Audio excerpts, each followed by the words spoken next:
exceptional.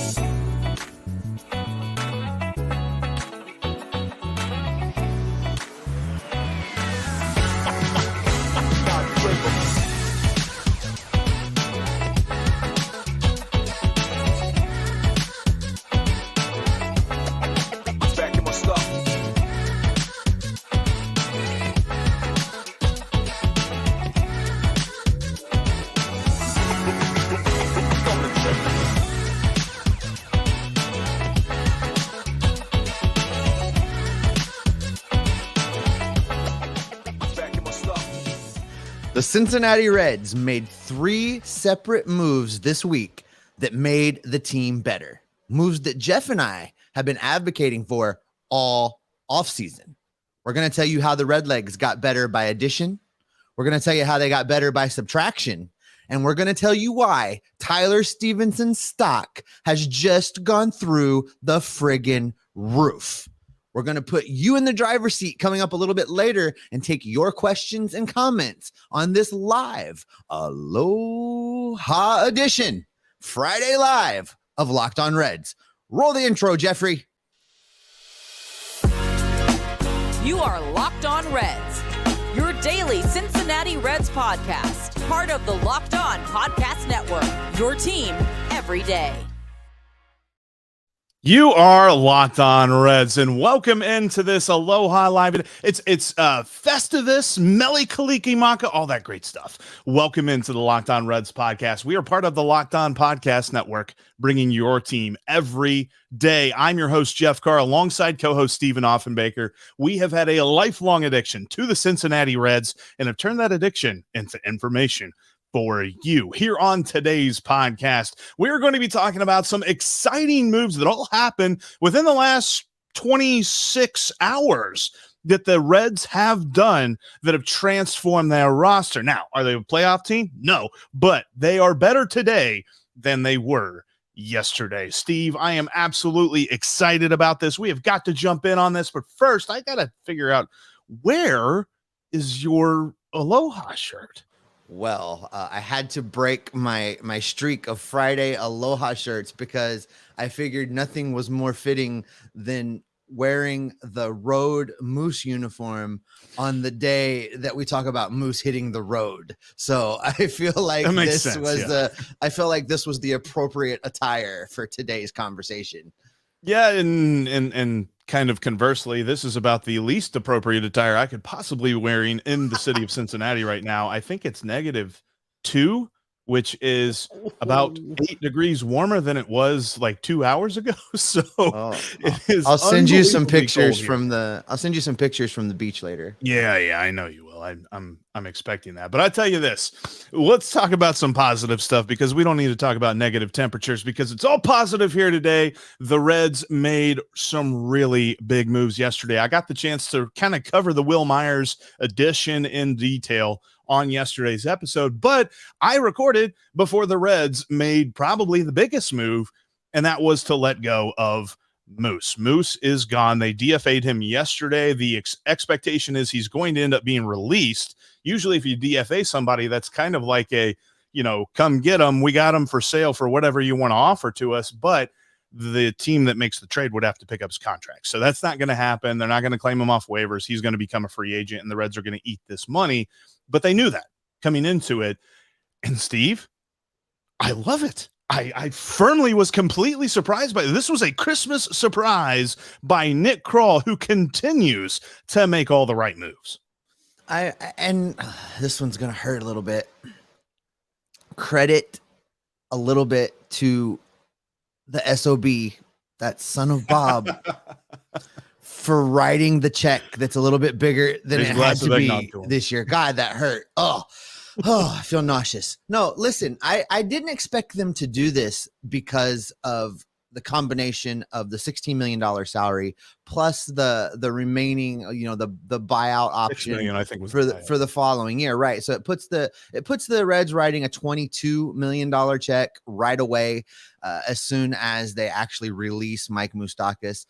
For that reason alone, nobody is going to claim him off of waivers. They're not going to, pay the $22 million when they can probably get him on a very, very friendly prove it deal after he's released. Someone's going to take a flyer on Mike Moustakas, at least some kind of spring training invite. He's going to go get one more look at Major League Baseball. Whether or not he plays in 2023, that will remain to be seen, but he'll be in somebody's spring training. He'll be at camp somewhere. His days aren't over just yet. But like you say, credit to the Reds for actually not being afraid to pull the trigger. It probably wasn't easy for Nick Krall to go to ownership and, hey, boss, I know we talk about this money thing all the time, but I need you to write a $22 million check.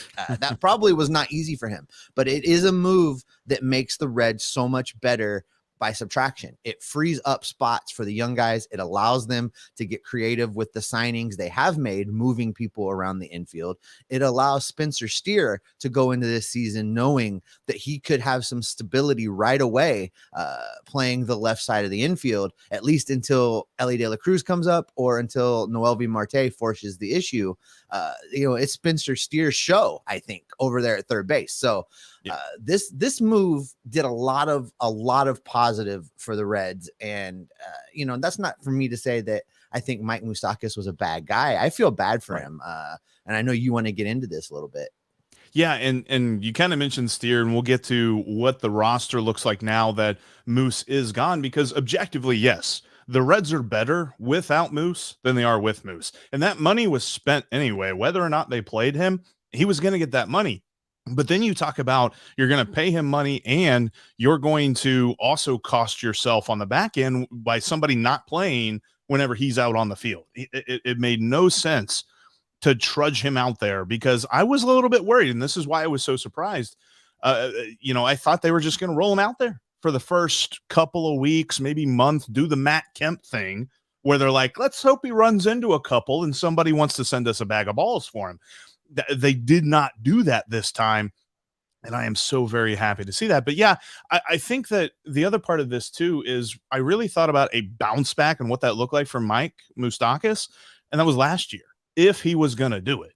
And he was hurt. He wasn't good when he was healthy. He looked a little bit out of shape. I'm not one to talk, but the shirt barely. I look at that and I say, all right, he didn't do it last year. He's definitely you said that all last year. Sorry, I just got to jump in on the Mike Moustakas is out of shape. You said that all last season, and I got this darn jersey in the mystery bag, and I'm going to tell you it's a little snug around the abdominal muscles or lack of here. It has inspired me to do crunches because I'm like, well, shit. Jeff keeps saying that Moustakas is out of shape, and this thing's maybe a little it's your snug abs. on Maybe me. your abs are too big or something. I'm going on to a power crunch routine because you keep saying things like that, and you're body shaming me. No, and I'll say this, it's definitely in context to other baseball players and not in context to us, because Lord knows we aren't in any, the shape that we're in is round. But when I looked at Mike Moustakas, I said there's no reason for him to be on this roster this year. In a perfect world, the Reds let go of him. Somehow they figured out a way to make this sort of a perfect world. They did. And I just continue to come back to the fact that Nick Krall is getting better and better and better. He's getting better at the moves he's making. He's getting better at talking to the media. He's getting better at doing the job overall. I know that he took a lot of heat, and he took a lot of heat that probably should have been directed at the SOB, son of Bob, Phil Castellini. So I think that wasn't fair to Nick, but what he's done is he's learned from his mistakes. He's powered through. He's gotten better at his job, and in turn been able to show us, he's a pretty savvy front office executive. He kind of gets how to do this small market thing. Now, don't confuse me giving Nick Krall praise with support of the Castellini ownership group. I'm not saying that he's doing things that's going to make all be forgiven. But what I am saying is that if this is the world we got to live in with the Castellinis, I appreciate the fact that Nick Krall is working hard to try and get better and try to do the best he can and put the best team on the field within those ridiculous confines that the Castellinis are putting down on him. And it's something that we've said about David Bell in the last couple of years, but I think Nick Krall gets some credit in here too. This is like MacGyver. Like, nobody cares about the supplies that MacGyver got. He just made them work. Nick Krall is making this work. David Bell tried everything he could to make it work. It didn't really work out just because he was given half-chewed gum that was still wet, and it was just not going to come together. So when you look at what Nick Krall has done, he should be getting so much more credit than we are giving. We're trying to give him some credit here on the show, and I think that's low-key because he listens to us. What's up, Nick? It's nice to see you. Hey, Nick. How you doing, Nick? Enjoying the Aloha Live show. Happy Festivus, buddy. But when I think about the moves that he could have done this offseason, he has done exactly what we said the Reds should do. He got a right-handed bat and Wil Myers that can play the outfield. He got another catcher. There is now catching depth for days, and that opens up a spot for Tyler Stephenson to have a little bit of positional flexibility, because he's got some great quotes in here that have just confirmed to me he didn't fall into these moves. These moves were planned, and it was a beautiful strategy. He does have a lot of great quotes. And you know what? Let's do this, Jeff.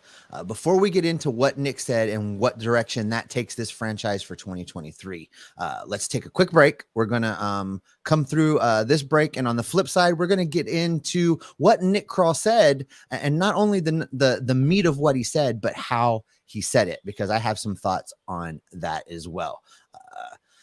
Listen, it's a serious time of year. You know, I know we do a lot of fun and funny ad reads around here. Some more funny than others when Jeff gets tongue-tied, but sometimes we have some serious stuff pop up. And listen, during this holiday season, you're going to be out. You're going to be hanging with some friends. You're going to be putting back a few drinks.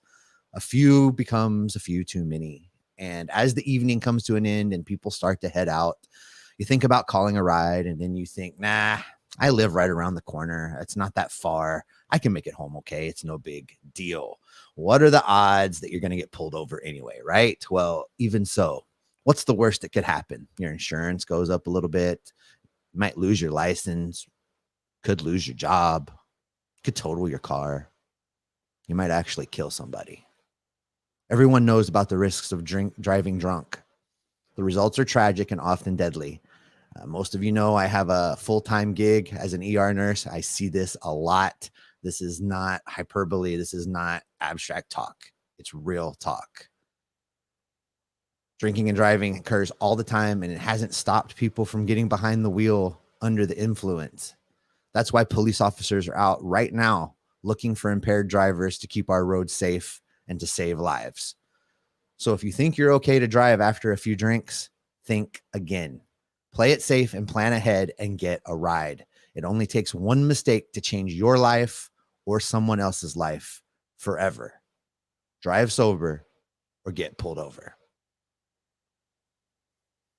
All right, Jeff, let's dig into what Nick Krall had to say and how he said it. And there's so much, but I'm so jazzed today. I mean, I know they didn't go out and sign Aaron Judge, but there's a lot of positivity today. Positivity is in the air with what's going on. And it is well warranted, because the moves that he made and then the way that he backed it up. Because remember last year, whenever he was saying certain things and we're like, oh my gosh, Nick, what are you doing, man? What are you saying? It's the total opposite this year. It's like, he gets it now. And I love that, because this is what is going to be huge about that. My favorite quote, and this is a story that Bobby Nightingale had in the Inquirer, and he had a bunch of different quotes from Nick Krall and from Wil Myers and things like that we'll get into. But my favorite quote that he had, Nick Krall said this: I think this actually is going to help us get another hitter in the lineup every day. Keep listening, Jeff. Normally, you're going to give players days off after they catch. Or if they catch, several days in a row. Steve, Who could he be talking about there? He clearly listened to Tyler Stephenson on this show. Clearly, there is no way that this is not a direct result of him listening to what Tyler had to say on this show. Tyler Stephenson wants to be in the lineup every day. He said it on this show. For that to be accomplished, they needed to go get another catcher so that they could move Tyler around, like you and I have been saying all offseason, to be able to get him platoon time with Joey Votto if that's the direction they choose to go, or to play first base more if Joey's not ready, and then get time at designated hitter. This is exactly the move the Reds had to make. It's exactly the move we've been talking about since before the season ended, all the way back to the clavicle fracture. We've been talking about this, and Nick Krall just threw down the gauntlet and said, guess what, boys, we're doing it. We did it. And that's the other thing too, is like coming into this season, off season, the two main goals I had for the Reds. Number one, make sure you don't block anybody, but you solidify the roster. They've done that. Number two, make sure you find a way to protect Tyler Stephenson. They did that. They hit both goals. Like, this is not something where I said, well, they got to go get this guy and they got to get this guy. Like, I wanted them to get Corey Kluber, but at the end of the day, it's not that big a deal if they don't. If they hit these 2 points, and they did that, this is the kind of move. And Moose was impactful, but the fact that they are able to now utilize Tyler Stephenson at first base when they need to give Joey Votto days off, or put him in the DH spot, and still have a veteran, competent, awesome catcher behind the plate. Whether you're talking about Curt Casali, and Luke Maile has shown that he's starting to get it last season. I definitely trust Curt Casali more, but the fact that they were able to bring in Curt Casali now, they're definitely keeping all three catchers on the roster because it opens up the depth for Tyler Stephenson. This was a phenomenal move by Nick Krall.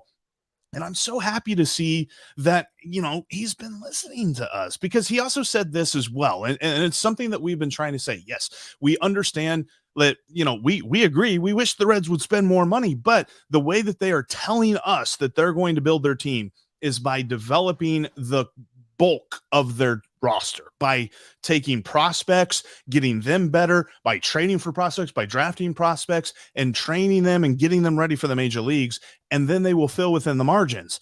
Steve, the quote that he said was, we have to be a team that does build from within, but at the same time, we have to bring solid players in around our young players. Like, listen, I got to tell you, you know that scene in Happy Gilmore where Adam Sandler kind of leans in and is all, Happy learned how to putt. Nick Krall's doing this right now. I can just see Nick Krall behind the podium leaning and going, Nick got a media advisor. You know, he's saying all the right things. And he was so awkward in talking about what his vision and the moves he was trying to make last year. He botched it every single time.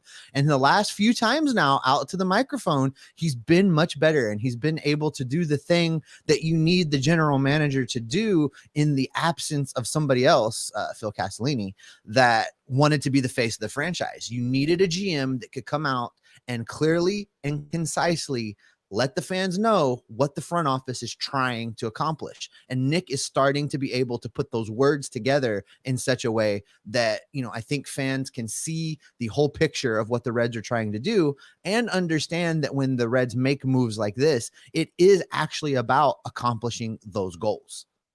Well, I tell you what, we are here on this live Aloha edition of the Locked On Reds podcast. We are going to get to your questions. We're going to get to your comments here in just a minute. Before we do that, I had one other thing that I wanted to get to. This was Wil Myers' quote, and this was something that I kind of touched on a little bit whenever I talked about the Reds getting him. Like, yes, he fits in beautifully as a right-handed bat who can play the outfield, and he plays defense pretty solidly, so he's not going to be a detriment out there. Is not like a Robbie Grossman or something like that, who we had talked about previously.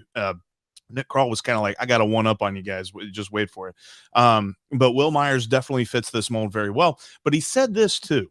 And this was something that people talked a lot about Donovan Solano last year and said, boy, they need to keep this guy because of this mentality. Wil Myers said this. I know we didn't reach our ultimate goal of a World Series in San Diego, but I felt we had a great run last year. just offering that experience, trying to connect with some young players to give them some advice and find ways to improve their games here in this team. I think that's very important. I think those are the things that go a long way for the future of organizations to be able to get to ultimately the playoffs and the World Series. Wil Myers understands his role perfectly, and I love that. You know, I said way back that I was really hoping this corner outfield signing would be a Tommy Pham type signing, a guy on a 1 to 2 year prove it deal that had the opportunity to come to Great American Ballpark and put up some big numbers and then possibly be flipped for prospect or two in return. That's exactly what this signing is. I think that Wil Myers is going to come in and, you know, as you and I talked about off air, his lefty righty splits, they're not preventative of him being an everyday guy. He could play every day as long as he's healthy. At Great American Ballpark, he's going to have some numbers. That's going to make him attractive to other teams come the deadline. He's on a 1 year, $7.5 million deal with a mutual option.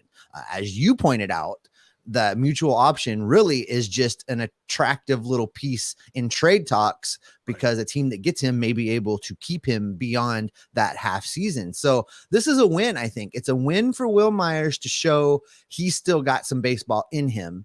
And it's a win for the Cincinnati Reds because they fill that corner outfield role. Plus, Will can fill in at first base from time to time if that's needed. So they get those two things there, and they get the ability to better the franchise short term with Wil Myers and long term with whatever they could get for Wil Myers. So I think this was a no-brainer. This was a great move by Nick Krall. Just an absolutely beautiful day for this Reds front office, and Nick Krall showed once again he knows what he's doing, and the strategy is real. Let's all get behind it. It's going to be amazing. All right, coming up, we got some questions to get to. Lots of people in the comments. I also had somebody DM me on Twitter an interesting trade proposal that I will tell Steve and see what he thinks about here in just a moment. Sorry.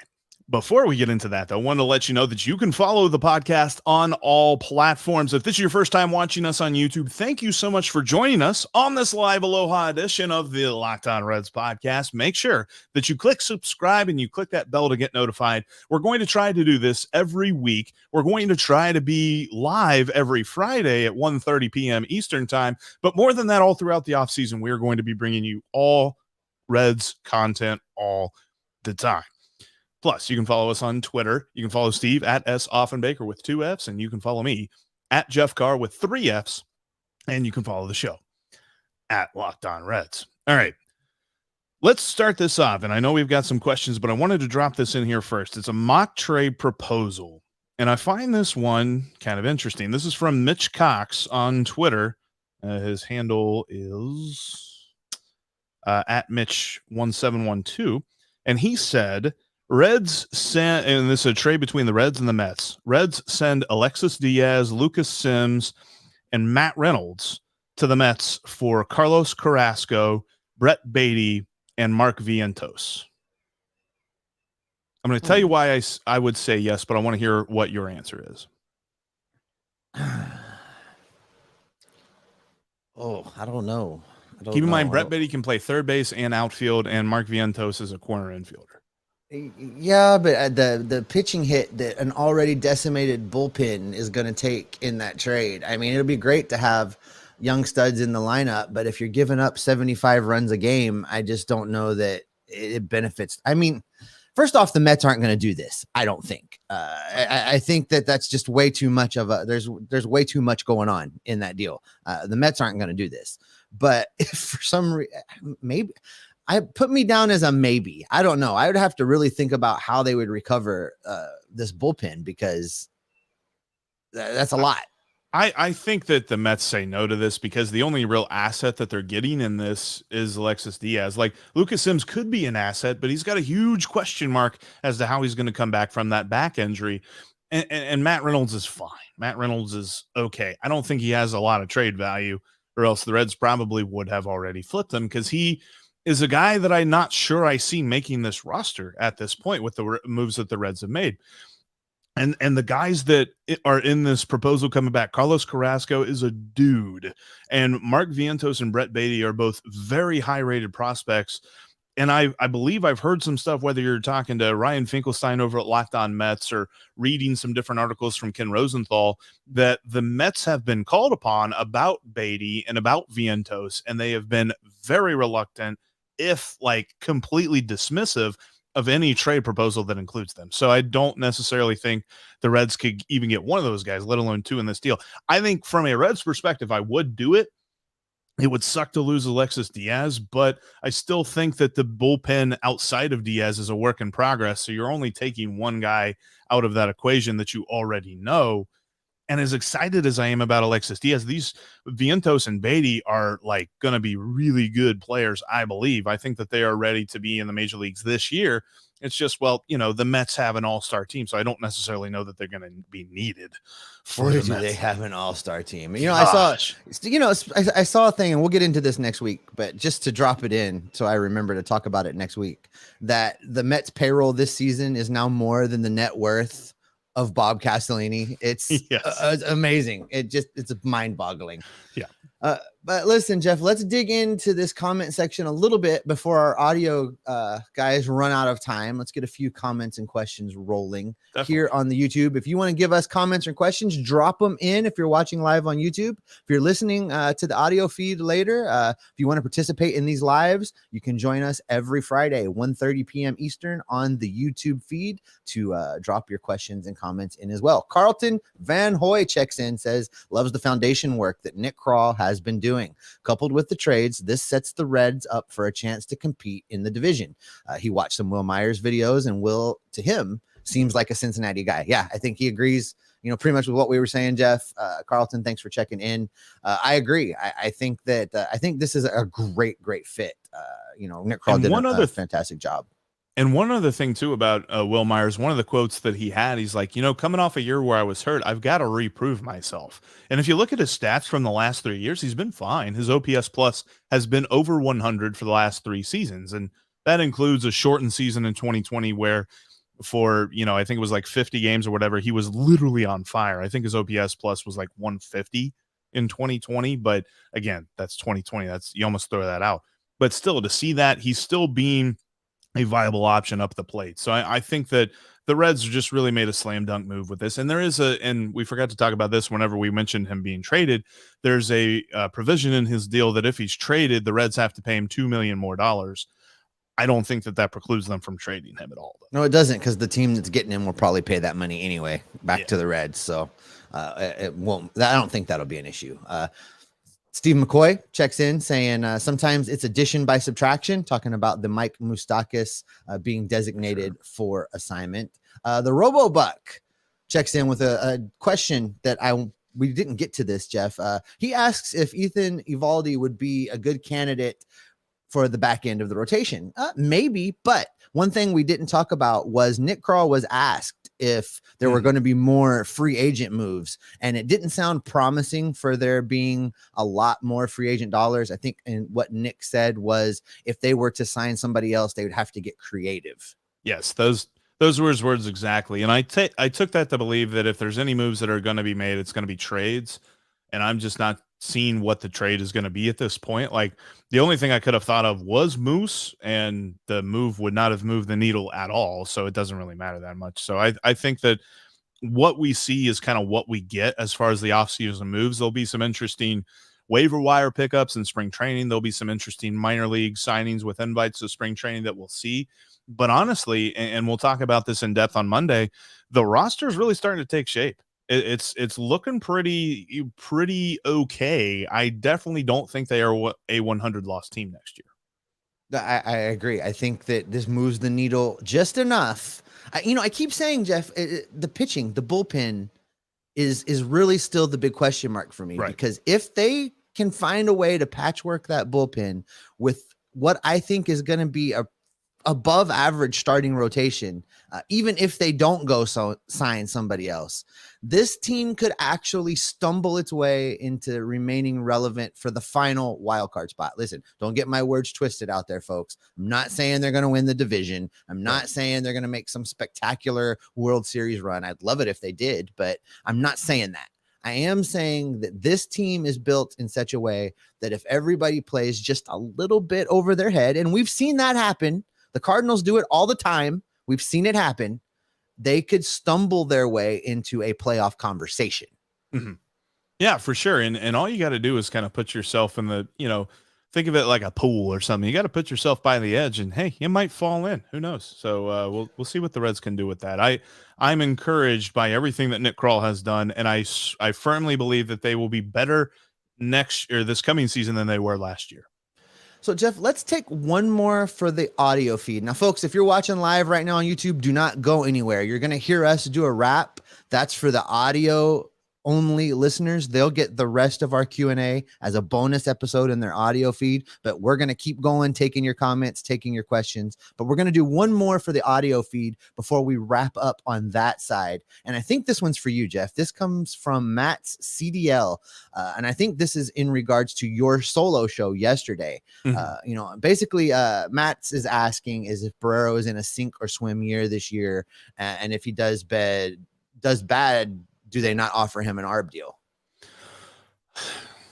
I wonder, because we said that about Nick Senzel and they still offered him. I think that they will offer him an arbitration offer. They will tender him a contract next off season, because I don't necessarily know that it would be a huge raise. You might be talking about, I don't know, 1.2 million or something like that for him. That's a drop in the bucket, even on a team that doesn't like to pay a lot of money. But the reason that I kind of brought this up, and I'm going to show this graphic, it's going to cover part of your face, Steve. I'm sorry about this, because this was meant for me solo on the screen. But this is his statistics through 15 games in Puerto Rico. He has absolutely been killing it. And other than the slugging, which you would like to see tick up, and shout out to Doug Gray over at Red Leg Nation, he wrote an article talking about the fact that in the Puerto Rican Winter League, slugging percentages on average are right at the 300 mark. So he's still above league average there. But the 9 walks and 11 strikeouts, these are something that I'm very encouraged to see, because yes, 2023 is going to be really it for whatever Jose Barrero's future with the Reds is. And really, we're probably just talking about April of 2023. So he's got to hit the ground running, and he's really working to make sure that he does that right now, because he's been working ever since the season ended. So I still think that regardless of what happens this season, he's likely to get tendered a contract, simply because it's not going to be that much of a raise. But the issue is going to be, where does he fit on this team? And that question is far more up in the air. And I just, I bless your optimistic heart, Jeff. I know that you like to look at these numbers and try to find the silver linings in the things. But this is the point I've reached with Jose Barrero. We've seen him do it in single A. We've seen him do it in double A. We've seen him do it in triple A. We've seen him do it in the Puerto Rican League. We've seen him do it in winter leagues and in the fall league. Where we've not seen him do it is in the major leagues. I'm all done with looking at these lower level numbers and feeling optimistic about him. He needs to come to spring training. He needs to bust his butt. He needs to hit opening day, and he needs to prove it. And that's the only thing from him I'm interested in seeing at this point. I'm not going to get excited. I'm not going to get optimistic. I appreciate that he finally went and worked on, overhauling his swing, and that he finally is trying to press forward and get right. I'm glad, but it's prove it time. And for me, whatever he's doing right now in any of the off leagues, cool. Keep it up. Stay healthy. Come to camp in shape and prove it. Yeah, no, that's totally fair. But I'll tell you this. I'll tell you what else is fair. We've got a lot more coming for you here in the Q&A portion of today's live Aloha edition of the Locked On Reds podcast. But that's going to do it for our regular show here make sure you check us out on next week, not next Monday. It's going to be next Tuesday, I believe, when we will be talking about what this roster now looks like, because I really don't think there's that many bench spots up for grabs anymore. We're going to talk about why that is and who may find themselves as the odd men out. That's all coming up on Monday. Thanks for making Locked On Reds your first listen today. Now make sure to make your second listen Locked On Sports today, as they have you covered for the biggest news in sports, big game recaps, reactions to all kind of transactions and everything going on. And plus, they've got the take of the day as well. That's Locked On Sports today, just like Locked On Reds. It's free and available on all platforms. And we will be Locked On Reds every single day. All right, Alrighty. let's keep going. All right, Keep thanks this to the Festivus YouTube Live Aloha edition rolling. Well, dude, I hope this is not an airing of the grievances. It has been such a positive day. That's nice so for far. once to not want to air. I know grievances. it is. It's been really great. I appreciate you guys sticking around through the regular scheduled portion of the show. Let's do questions and comments. You all are in the driver's seat the rest of the way. We'll take most questions within reason. There's a few the last few weeks I've had to skip over, but you guys are great. I love you guys. Let's go back to the Moose conversation now that we're not in the regular recorded feed. It's Kenneth was asking, did Moose have any big moments in Cincy? I know you wanted to kind of talk about Moose's legacy, and we just didn't really get to it. But we can spend some time on that next week in the regular shows. But for right now, Jeff, do you think that Moose had any big moments in Cincinnati? I'm trying to remember if I'm sure there was like a walk-off somewhere, but I don't even remember one of those. Like, you think because Matt's CDL thinks his biggest moment in Cincinnati was sliding into second base and losing his pants. That was the biggest moment from Mike Moustakas during his time as a Red. I don't have a rebuttal for that one. That one's pretty no. good. We'll get, like I said, we'll get into Mike Moustakas' legacy as a Red next season. I think it's a legacy of disappointment, and that's not to disparage him as a person. It's just how it worked out. I mean, just statistically, this is kind of a sad thing to think about. He had 21 home runs as a Cincinnati Red. Brandon Drury had 20. Ouch. And he was here a lot less time. Our boy Matt, he's on fire today.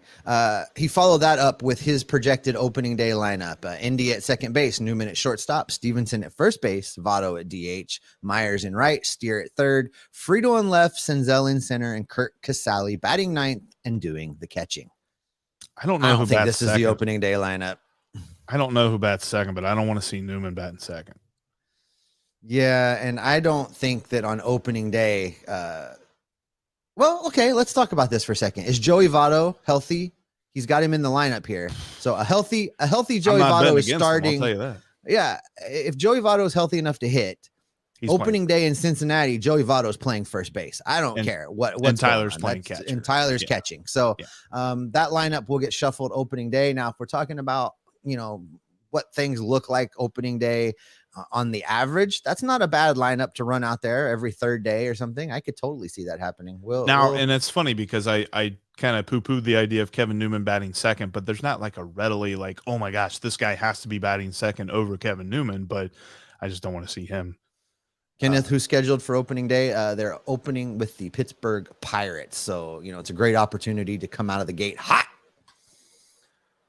Who do you think's going to start opening day on the mound? It's Nick Lodolo for me. I've said since the end of the season, I think that it's a two horse conversation between Lodolo and Green, and I think that ultimately Lodolo had a more consistent, better season. Nothing against Hunter Green, but I think all things being equal, Lodolo went out there and won the honor of starting opening day in Cincinnati. He definitely had a very, very good performance. I don't know. I think Hunter Green's more marketable. I think that if he is not puddling his way through spring training, I think that he's going to be the opening day starter. You looks like you were in the comments while I was talking at some point and asked our viewers who they thought was going to get more playing time at third base in 2023. Spencer Steer, Kevin Newman, Ellie De La Cruz, or Jose Barrero. Looks like the first few answers all are coming up Steer. I think I agree with that. I think that at least to start things off, that's going to be Spencer Steer's job to lose. Ellie De La Cruz, I really... they may fool me and let him play some third base when he comes up, but I think when he hits the big leagues, they're going to run him out to that shortstop position just every single day. I think that's what's going to happen with Ellie De La Cruz. I definitely believe when they call him up, he is going to play every day. I think that it's probably a 98% chance at shortstop, and it's like a 2% chance it's like center field, but like, I don't know. I put him in there to see what folks thought about his possibility of playing third, but yeah, I do agree. I agree. Yeah, Carlton was in the comments here. Carlton Van Hoy agrees. He's saying he thinks Ellie for this season is not playing anywhere but shortstop. Adds that a call-up would be stressful enough without adding multiple positions to play, a la, a.k.a. Nick Senzel syndrome. Oh, God, let's not do that to another prospect ever again. I hope not. I hope that they have a plan in place before they call him up, because it felt like they had a plan in place for Nick Senzel, and then at the last second they switched it up. Kenneth checks in saying, this is to follow up on your Jose Barrero talk there, Jeff. Do you think they trade Barrero to make room at shortstop or give up on Barrero? I don't listen. Who's going to trade? I mean, does he have any trade value at all? I don't think he has any trade value at all. No, I can't see a team sending another prospect for him, even if the prospect is like a 1-star prospect. Like, at this point, he's not tradable because he has no value. He's got to build that value. Fill for me for a minute. I'm looking for questions, Jeff.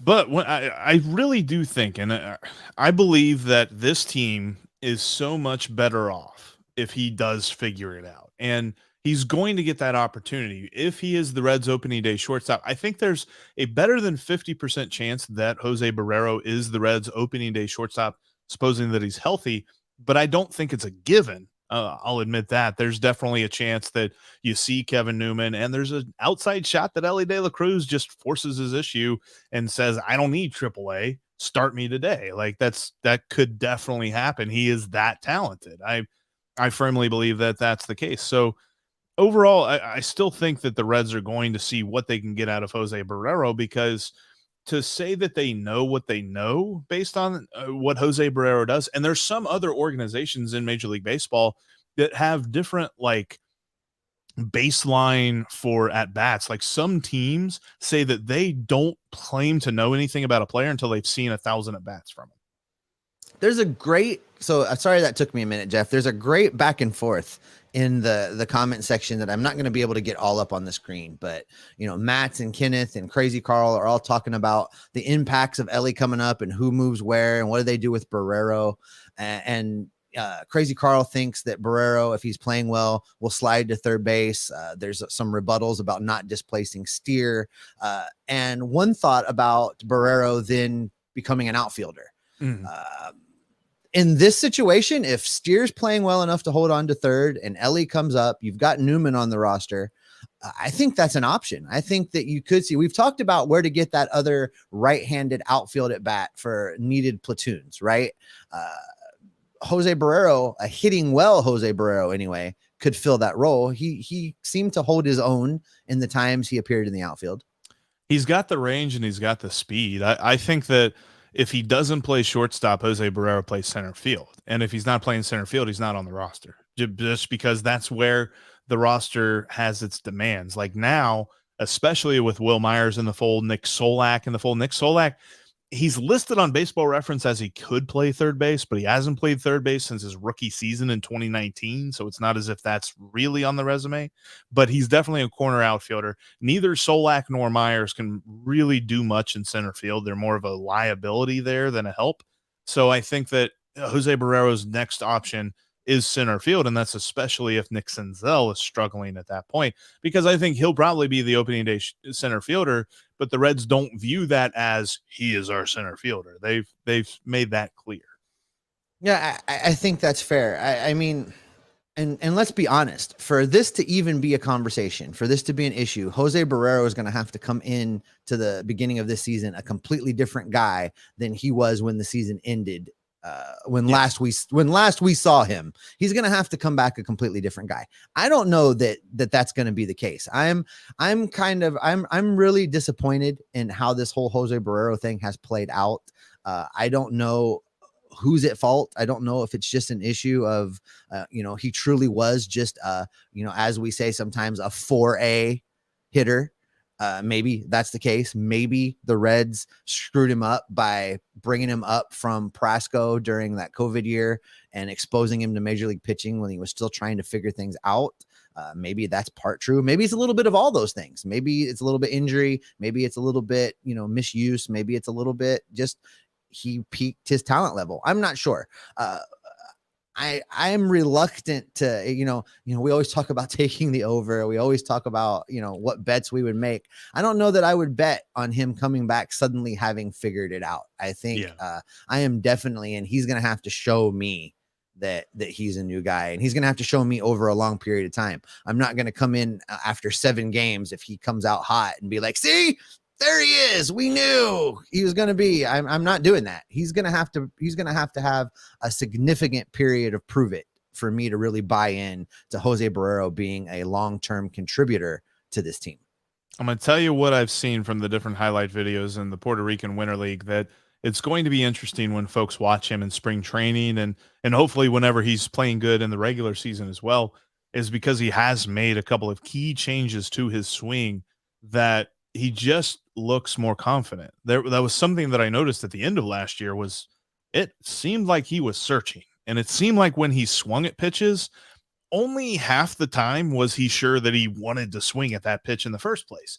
He kind of did that whole like, oh boy, like type thing that you see with different guys. So I want to see that from him as much as I want to see the statistics bump up as much as they really need to for him to take hold of any position in this lineup.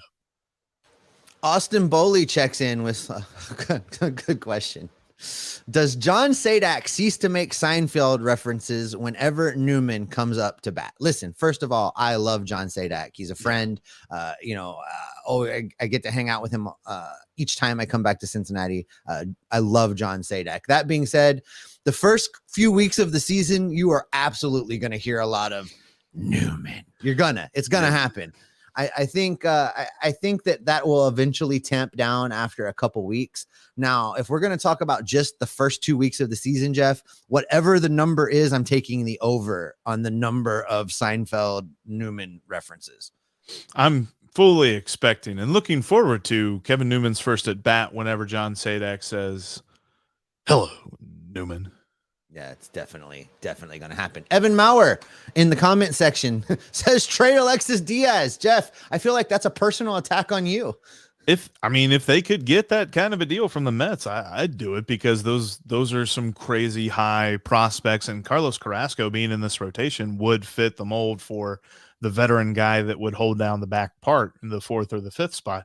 But I still think that overall it's just going to be almost impossible to trade him, because what the Reds are going to want and what other teams are going to offer, there's just going to be a huge gap between those two things.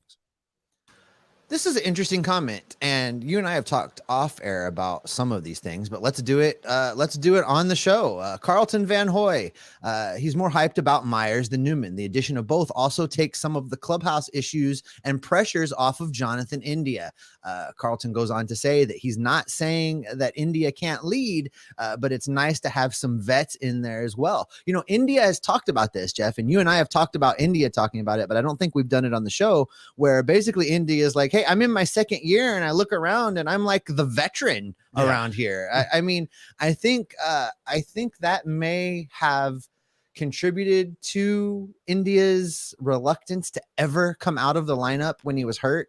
I think that he was trying to be a leader, to be the guy in a lot of these aspects, especially after Votto and Stephenson both went down.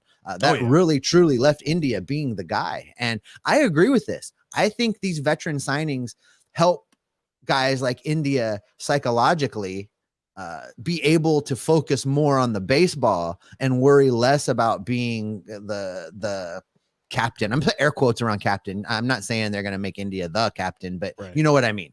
Right. No, and I totally agree with you. That's a huge reason. And honestly, I buy it. I bought what India did, and I'll continue to buy it. I think that he deserves a contract extension for what he did because he's shown the loyalty to this team.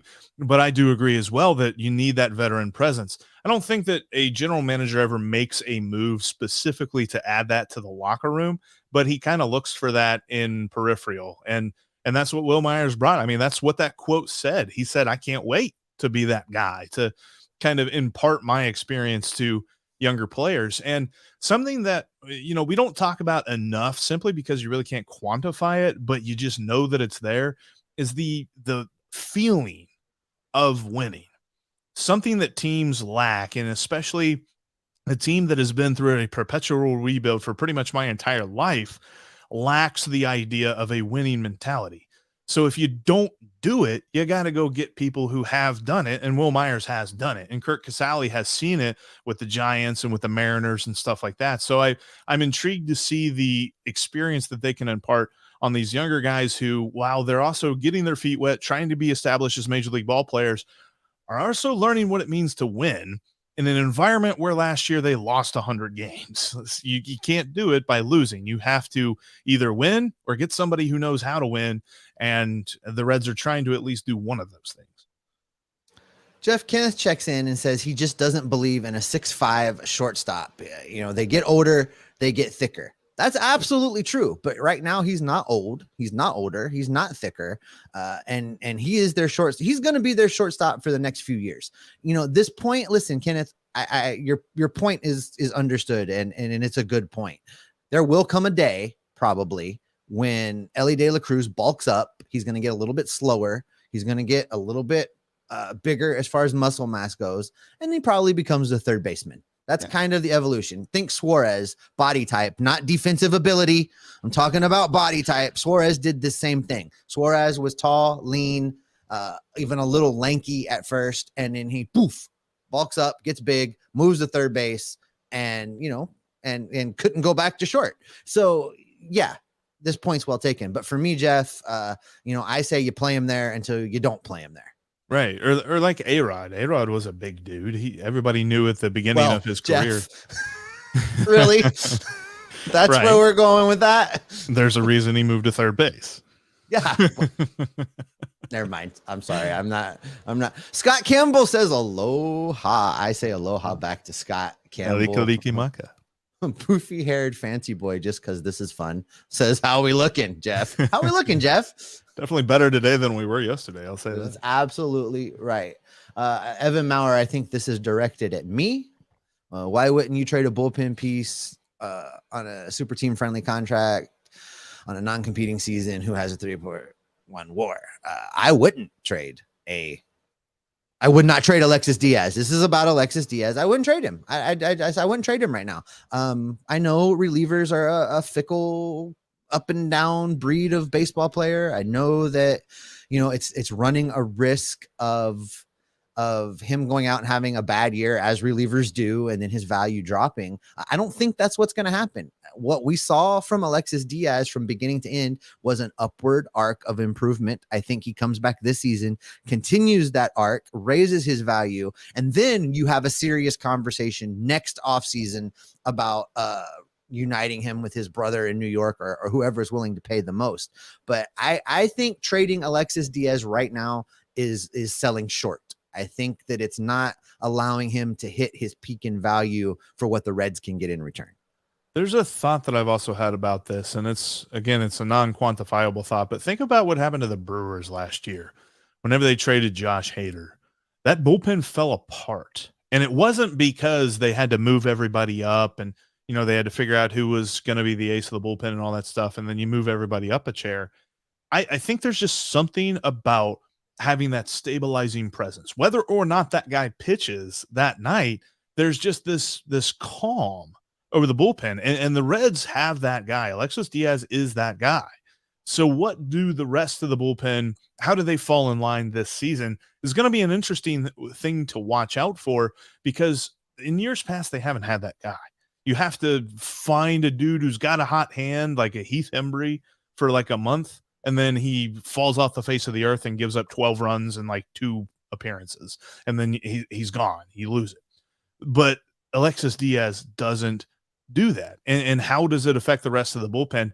So I do agree with you that I think that I would be very reluctant to want to trade him. Again, I do think that Mitch Cox's proposal with the Mets is just so ridiculously good that it'd be hard for me to say no from the Reds' perspective. But I do believe that it would adversely affect the bullpen to the point that we just be starting over. Our buddy Carlos Guevara is in the comments today, Jeff. He wants to know why Steer should play every day. He didn't show much last year. He's going to have to earn a spot. And by the way, shout out to Carlos. Carlos is an entertaining follow, both on his show over with Nick Kirby and Tim Daniel on Late Night Reds Talk. Also, he's a fun Twitter follow if you're not following, just for the beer and the grilling that occurs on his Twitter feed. Carlos, next time I'm down Austin way, it's me and you for some Lone Stars and some barbecue. That's gonna happen.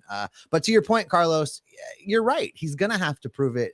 And I think that the way that happens is they put him at third base. They give him a month of consistent, uninterrupted playing time in one spot, and he either proves it or Ellie De La Cruz comes up and they slide somebody else to third base, maybe Newman, maybe another guy, and Steer goes back to super utility role. But I think that's the deal. It's going to be an audition from opening day until whenever either Steer solidifies the spot as his own or plays poorly enough that forces the Reds to make a move.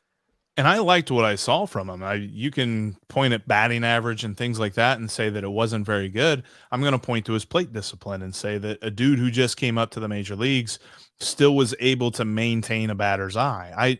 I think that in a month you can have a fluke. You can have a fluke a 200 way, or you can have a fluke like a 350, 400 way. There's been players that have hit almost 400 in a month. I think that Spencer Steer's numbers as far as the batting average department, the on-base department, the slugging department are going to trend up very quickly once he gets, consistent playing time there at third base. Give him April, give him May. We're going to see some good numbers. He might be that guy that slots into the second spot in the lineup for the Reds not too long after opening day. I loved what I saw from him with the ability to lay off bad pitches and work a walk here and there when he needs to.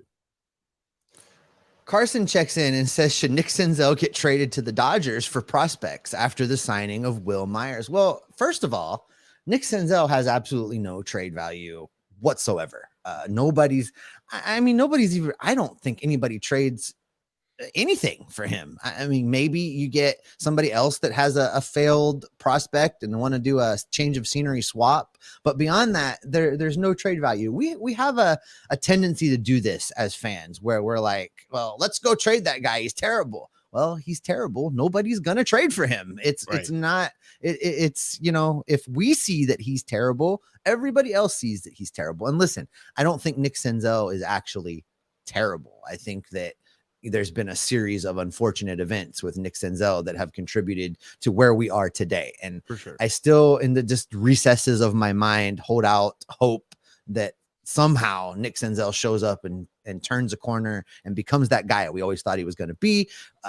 Probably the true and realistic answer is that Nick Senzel has shown us the major leaguer he's going to be already. The only deal that you can get for Nick Senzel right now is the same deal that the Reds got for Robert Stephenson. Like you're talking about a Jeff Hoffman type player that sure, anything can work out, but there's a good chance they're not going to work out. And that's pretty much where Nick Senzel is too. You're trading for the exact same person. It's the Spider-Man, the Spider-Man gif of the two Spider-Mans looking at each other. Like if you trade Nick Senzel, you're just getting another type of Nick Senzel back. Poofy haired fancy boy. I like this handle. This is good with the old school picture of Mari Brenneman. I love it. So he asked, why do we think the Reds signed Casali? It says or Barnhart, but he corrects here later that he means over Barnhart. Why ultimately do we think it came down to signing Casali over Barnhart? Do you have any theories on this? 1 year's $3.5 million versus 2 years, $4.5 exactly. million. Yeah, I think that's true too. I think you get, while Curt Casali did not win a Gold Glove, while in Cincinnati. Tucker, a Gold Glove winning catcher. I do think that the Reds had a significant body of work from Curt Casali playing in the Reds organization to know what they get with him. They know how he handles pitchers. They know how he'll be in the catcher's room, so to speak, to borrow a football term there, in the room with the guys, how he'll be. He knows JR House already. He knows the philosophies that the Reds try and instill in their catchers. It made him a great fit. And Jeff, I think you're right. At the end of the day, I think that the money is the decider. Offensively, looking at what Curt Casali did between the Giants and the Mariners in 2022 season, his slash line was 203, 318, 331. So not a world beater in the batter's box, but I think what he brings you in stability behind the plate. And I mean, let's face it, that slash line is an upgrade over what was out there, not named Tyler Stephenson. It's not hard to do, but it's not hard to beat what was going on. So it is an offensive upgrade and you get defensive stability. And one other thing too, like it's not necessarily the money, which just to confirm, I did look it up. So Tucker got 2 years, $6.5 million. And I think that's total. That's not per. So really the money does compare, but Tucker wanted to still be that top guy because reports were the Reds talked to him a month ago and he said that he wanted to still be the top guy. So he wanted to come in and be in Tyler's shoes. And that's understandable. He's still in a good part of his career where he believes that he can bring that to a team. So he's going to the Cubs, who just lost Wilson Contreras, and he's going to be that guy. I don't know that he's going to be Wilson Contreras, but he'll be the number one catcher for the Cubs. He was not going to be the number one catcher in any scenario here. Absolutely. And that's a great point. Guys want to be starters, and that factors into where they say, listen, Troy Hyde checks in with a great question here, Jeff. When Aquino was designated for assignment, he ended up back in Cincinnati. Do we think Moose is really done? Absolutely. 100% he is done in the Reds organization. Like I said up top, many minutes ago, we're into the second hour, Jeff. I love this. Many minutes ago, I said that Mike Moustakas will get an invite to somebody's spring training. Yes. I believe that's true. It will not be to Cincinnati spring training. No, because the chances of him making the major league roster here are very little, because the Reds understand that they're in a period where they need to give more playing time to young guys. Like they definitely want to see more at bats from Spencer Steer than they want to see from Mike Moustakas, because they've seen all they need to see out of Mike Moustakas. And there's a chance that a contender that maybe needs like some depth or a bench bat or something like that might give him a flyer for a major league minimum, because he's made enough money this year. He doesn't necessarily need to sign for a big contract. The Reds just aren't going to do that. Yeah, Carlos thinks Moose wanted out. He looked like a guy that wanted out in what we saw from him. Maybe, I say that teams would be interested in taking a flyer on him. The question we haven't asked ourselves is, does Moose still want to play? I don't know the answer to that. I mean, these last few seasons, I'm sure have taken a toll physically. We've seen it. Probably have taken a toll mentally. He might be ready to call it a career and just ride off into the sunset. Well, and let's think of it from his perspective too. He got signed the same offseason that Nick Castellanos was signed. He got signed by Dick Williams. He got signed by a regime that was trying to build a winner right now. And that all changed in one season. He went from a team that was aggressively trying to put a winner on the field to a team that was going to build a winner in a few years, and he wasn't going to be around whenever they were a winner again. So he was probably just thinking, give me my walking paper. I'll go somewhere else where they're trying to win right now. And that's probably where he's going to end up. He's going to end up on like the Yankees or something like that. Like, I mean, the Yankees took a flyer on Matt Carpenter. They'll take a flyer on Mike Moustakas. So I think that at the end of the day, he's probably still going to play a little bit. He was just done with the idea of coming to a team that overnight went from the team that he wanted to sign with to a team he would not have signed with. Yeah, I think that's a very fair point. Jared on Vinyl checks in talking about Spencer Steer, and I think this is kind of the same place you were on this, Jeff. I think this is in response to Carlos. He only played 25 games. How much could he show in those 25 games? From what I saw, he has a lot of potential, looked very mature for his first MLB stint.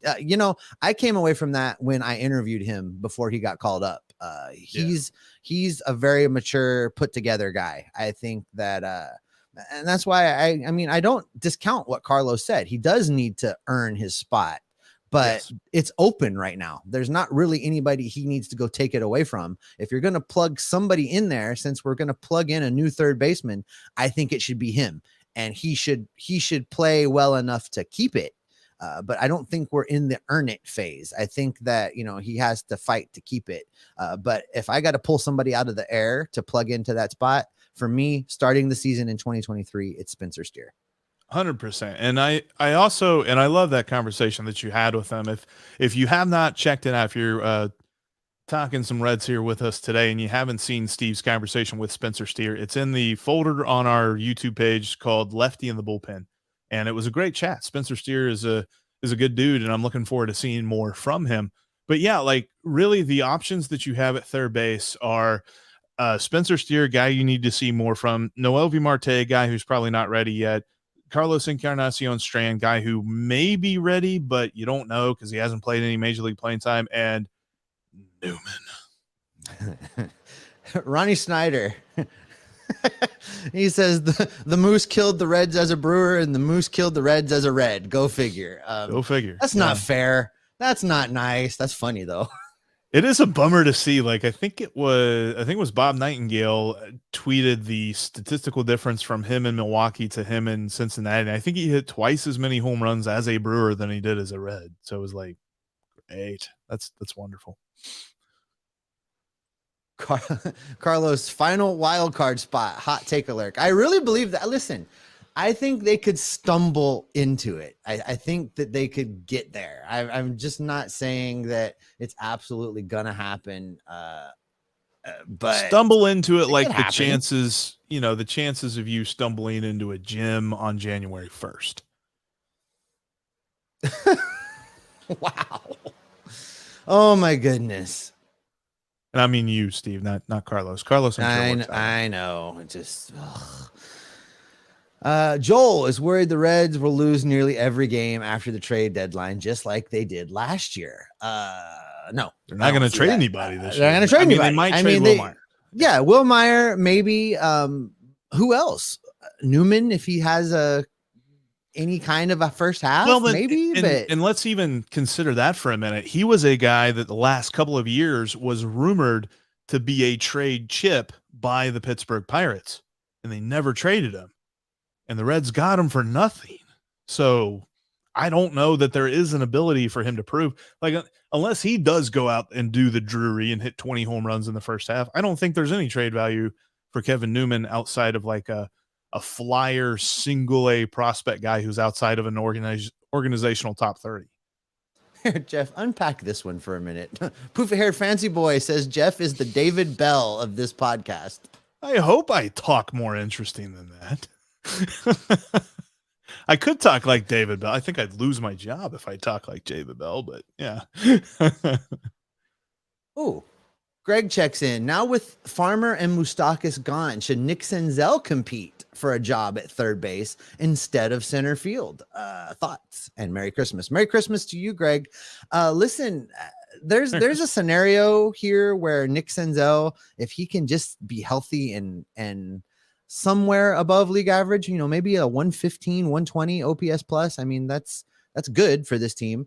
I could see him becoming the super utility guy that we always thought he might end up being anyway. He could fill in at second base. He could fill in at third base. He could fill in the outfield, still get semi-regular at bats, but move around. I could get behind that. I mean, I would definitely be able to get behind. I think for him to do that, though, and this is a good thing, this is not a bad thing. I think for him to do that, though, that means that Michael Ciani broke out. That means that Michael Ciani figured out how to hit major league pitching.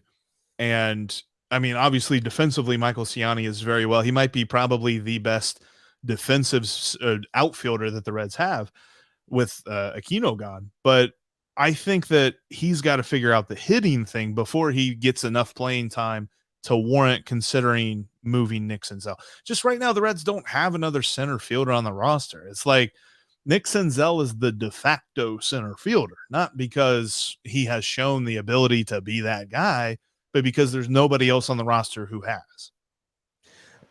Tim Daniels in the comment section right now. Hey, Tim, how you doing? I'm not sure if the new baby has arrived yet, but whether they have it or not, but congratulations on that. I'm so excited for you. I know you just wrapped up your basketball coverage in anticipation of that. So happy to have you here and watching, Tim. But I think Tim is in the comment section talking about the things that Mike Moustakas did to establish his career in Cincinnati, what his legacy will be. I think that's what this is about. Tim saying he got a bobblehead. So yeah, there's that. And opening day, did Moustakas homer on opening day of 2020? He did, didn't he? I think so. I think so. So I think that's what this is about. There it is. We have covered the Moustakas legacy in Tim, Cincinnati. We're not trying pants falling down, bobblehead, opening day home run. I'm not trying to slander Moose here. There's not a memory that I have of him. I'll tell you what, when I close my eyes and I think of Mike Moustakas, I see him trying to bend over and pick up a ground ball and not doing that. There is that. All right, let's go through a few rapid fire as we get ready to wrap this up, Jeff. This one may not be hugely rapid fire, but Kenneth wants to know what we think. Extend Stephenson, trade India. What do you think? I'd be interested for what the deal would look like. Maybe those are some interesting mock trades we could go over, is because I would love to see India extended, but I also think that of the two, they might get the most for him right now. Poofy haired fancy boy. Does Votto shave that glorious beard? Yeah, I think it's going away. He does this weird thing where he grows a beard in the off season and he shows up to spring training with the beard. And then the first spring training game, he's clean shaven. I don't think he likes the way it feels whenever he's running the bases. This is in regards to who starts opening day. Carlton thinks they'll go with Green for the fan, but Nick is the better pitcher right now. Opening day is going to sell out, guys. Not based on who's the opening day pitcher. There's just Scott Feldman sold out opening day. It's right. It's gonna be Nick Lodolo unless Nick Lodolo for some reason cannot start opening day. I'm doubling down on this. Nick Lodolo is the opening day starter unless there's something wrong. That's the bottom line. I'm still with Hunter Green, but I want everybody to comment where they were whenever Scott Feldman was the opening day starter of the Cincinnati Reds. Are you making up players again? No, I was there. He started, and it was against Aaron Heilman for the Philadelphia Phillies. It was the marquee pitching matchup of the century. I can't finish. All right, I'm trying to find a couple more here. This one from Jared on Vinyl talking about Noelvi Marte. If Jared thinks if Marte plays at all this year, it'll be in September. I think that's probably realistic. I think that's reasonable. I think so too, because I still think that he needs to show he's a guy that I need to see more of at AAA. I don't necessarily think that about Ellie De La Cruz. And I think that Christian Encarnacion Strand will also be up before Noelvi Marte, but I'm excited for Marte to show up because, I mean, do we need to? Yeah, we do.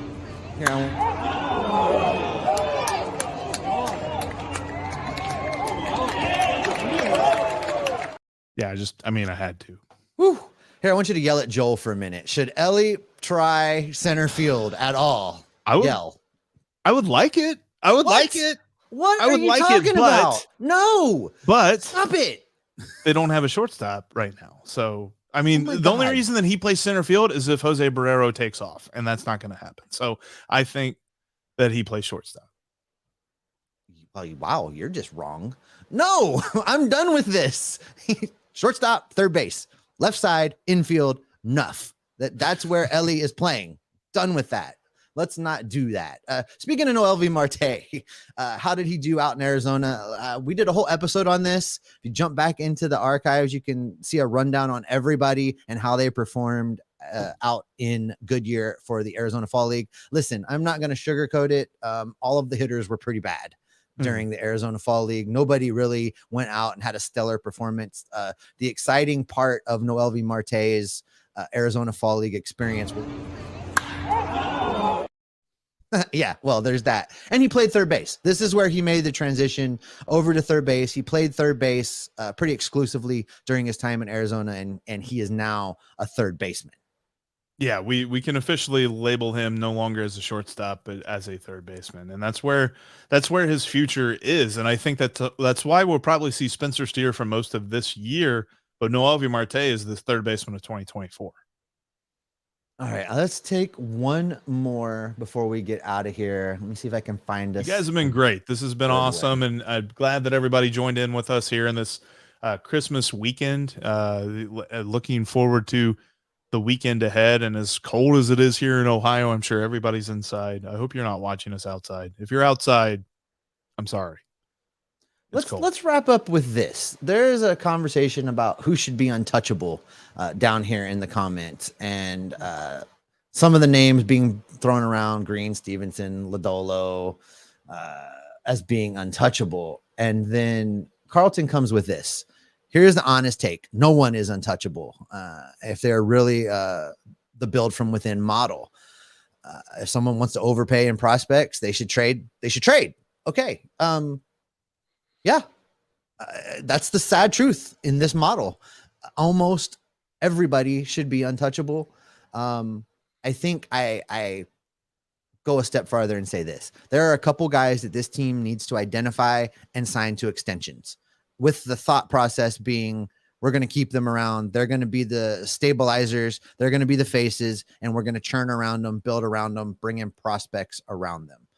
That being said, even when you sign those guys, unless there's a no trade clause in place, if the right deal comes along, well, you trade them and then you extend somebody else. But for me, Tyler Stephenson is the guy on the offensive side right now that they should extend. That being said, Ellie De La Cruz could very quickly take that away from him and be the guy on the offensive side if he does in the major leagues what he's done at every other level. On the pitching staff side, I'm really torn because, everybody wants Hunter Green to be this guy. But right now, if I had to do it today, Nick Lodolo is the one that I'm extending and making the stabilizer of the rotation. I would really like them to sign both of those guys, Hunter Green and Nick Lodolo, lock up 1 and 2 in the rotation. But I'm not sure that the money is there. I'm not sure that the Reds will say the money is there to do that, because you're probably talking about 20 to 25 million a season for each of those guys if you lock them up on long-term deals. Maybe eventually they might be able to get away with 15 or 17 if they were to sign them right now, which I think is why they need to consider being proactive this offseason with those, with contract extensions. As far as untouchable goes, I don't know that untouchable is the right word. If you're a good general manager, I don't think any player is untouchable. And that's even if you're the general manager of the New York Mets. But the thing of it is, it's like selling playoff tickets. If you have tickets to a playoff game, you might put them on a secondary market for $1,000 a seat and say, okay, sure, you want to give me a couple grand, I'll give you these tickets. It's the same deal with Nick Lodolo, Hunter Green, Tyler Stephenson, Jonathan India, all those guys. Is if you want to blow off the doors of a trade offer and you want to send that to me, sure. We'll talk about that. If the Mets were to be we'll give you Brett Beatty, we'll give you I'm trying to think of their catching prospect. I think it's Francisco Alvarez, and we'll give you Mark Vientos for Jonathan India. Then there's absolutely no reality in which Nick Krall should say no, because those guys are going to be franchise altering prospects. So overall, there is no situation where anybody is untouchable. But there are a lot of dudes on this roster right now that Nick Krall better just drop the phone if he gets a trade offer that he wants to accept. It's got to be oh my gosh, they just said what? Where'd my phone go? What? All right. Jeff Kenneth says, let's do another hour. Unfortunately, no, that's going to do it for an out of eggnog. That's going to do it for this edition of the Aloha Live Friday Locked on Reds. Thanks everybody for being here, sticking around in the comments and questions section. This is my favorite part. I tell you guys every week, I love doing these shows. This has been so much fun. and I can't wait to do it again. We're going to try and do this every week, every Friday at 1:30 p.m. Eastern time. We will try and be live right here on YouTube. If you miss it, it'll be available on YouTube immediately after, and it will also be in the audio feed as 2 episodes, the regular show and a bonus episode with the Q&A. Take us home, Jeff. Thanks, everybody, for checking us out here on this live Aloha edition. Make sure that you check us out Monday when we take a look at this roster and where the spots are that there's opportunities and who's going to be the odd man out, because there's going to be some guys that we saw last year who you may not have thought will get the axe, who are going to get the axe. That's going to happen. We're going to tell you who coming up next week, probably Tuesday. Look for that episode in your feed. But that do it for us here today. Thanks for making us your first listen. Now make your second listen Locked On Sports Today. They've got you covered for all of the biggest sports news, all the biggest games, everything that you can think of around the sporting world. Locked On Sports Today has their finger on the pulse of that, so check it out. It's just like Locked On Reds. It's free and available on all platforms. Steve, the Reds have made some awesome moves over the last 27 hours now. And they're probably done, but there's still some more moves that they can make within the margins. So what's that mean for you and me? That means that you and I are going to continue to look for those moves. We're going to continue to talk about them. We're going to continue to feed them to our guy, Nick Krall. Thanks for watching, Nick. We love you. We're going to keep Nick, we're going to keep ourselves, and we're going to keep you locked on Reds every single day.